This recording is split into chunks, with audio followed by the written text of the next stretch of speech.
Greetings, beloved Princeton United Methodist Church community. It's Pastor Jenny here, and I'm reading today from John chapter 12, verse 24.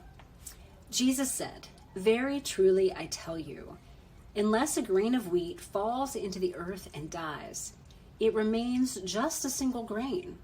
But if it dies, it bears much fruit." This is the word of life. Thanks be to God. As we approach the third Sunday of Lent, we are continuing to learn how to die, learning to die. And as we've talked about for the past couple of weeks, there's this intermingling. We are both talking about our mortality, that death that will happen to every single one of us, whether we want it to or not. At some point, our mortal lives will cease. And we are also talking through this Lent about that death and resurrection that happens throughout our lives. That there are ways that things in our spirits, in our lives, die, and there is also resurrection present before that resurrection of the dead, of our bodies, beyond this particular realm of life.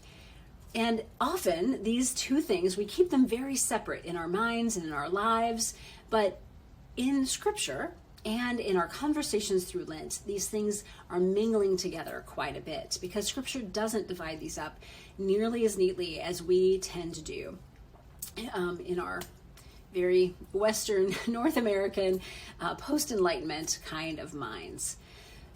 But this week we are shifting a little bit more. We're leaning a little bit more toward that, the kind of more spiritual side of things, and moving a little more toward that kind of death and resurrection that happens many times throughout our lives, and looking at how we are dying to self, or that we are invited to die to self, meaning that there are things in our lives that are as good as dead, things that are really kind of, instead of bringing us life, they are bringing us a death, and not in that friendly kind of way that we are trying to encourage, but a death that means that we are not able to experience the fullness of life.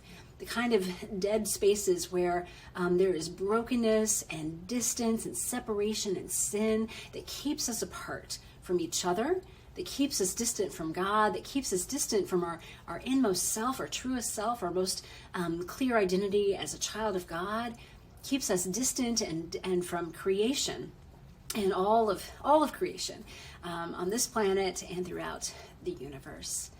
And so it's an invitation to look at where that kind of those dead spots are. Where are their habits? Where are their behaviors? Where are their attitudes?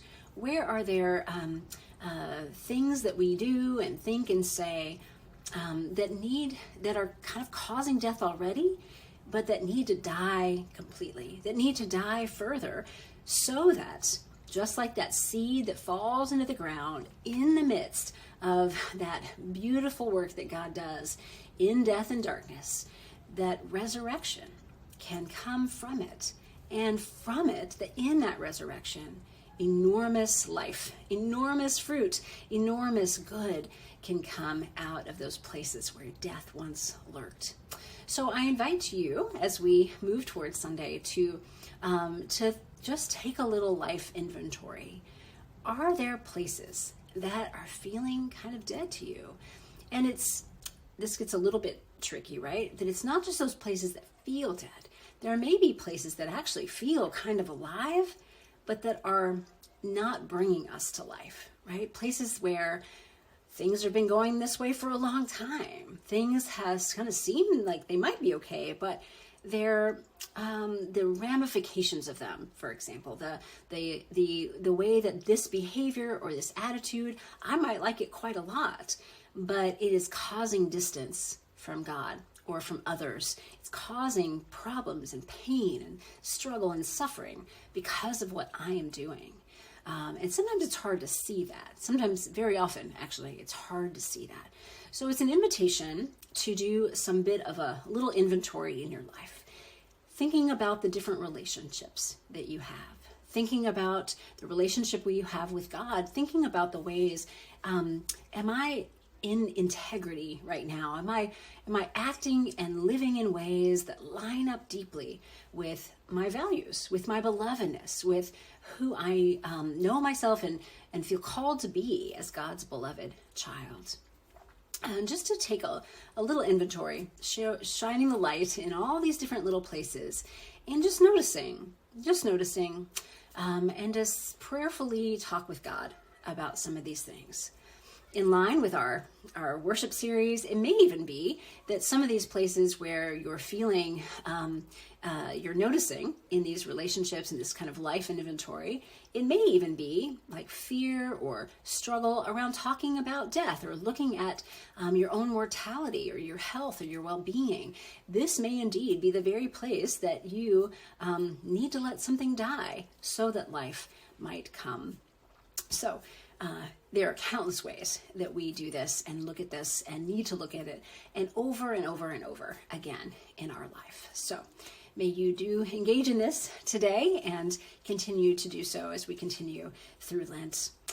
This coming Sunday, I do remind you that we have the first part of the conversations on living and dying well. Dr. David Burrell will be with us after worship on Sunday at noon in our fellowship hall. We're going to have him there as a speaker. There's going to be a time of dialogue between him and Pastor Taylor, and then a chance for you to ask questions and reflect. Dr. David Burrell is a palliative care physician in the area, and some of our parishioners know him and have experience with him. He has been a great advocate for end-of-life care and choice in our state and in our community, and he brings a wealth of knowledge and information and insight, and I know you will be blessed to hear him on Sunday. I also do encourage you to just keep looking through your book. We do have these in print now, and they will be there for you on Sunday at church, and if you are a remote worshiper or want one sent to you, you can contact the office and we will help you know how to do that, or you can order straight from Amazon and get one just in a couple of days. I also, if you don't have your little wooden cross, we have more of these, a few more available in worship, and if you need one sent to you, please let us know. They're these little olive wood crosses, and they come in this little satchel that you can find at the entrance of worship as well. Friends, it is a joy always to be with you, to be on this journey with you. Remember that you were created for joy. You are enough because God is enough, and you are God's beloved. I will see you very soon.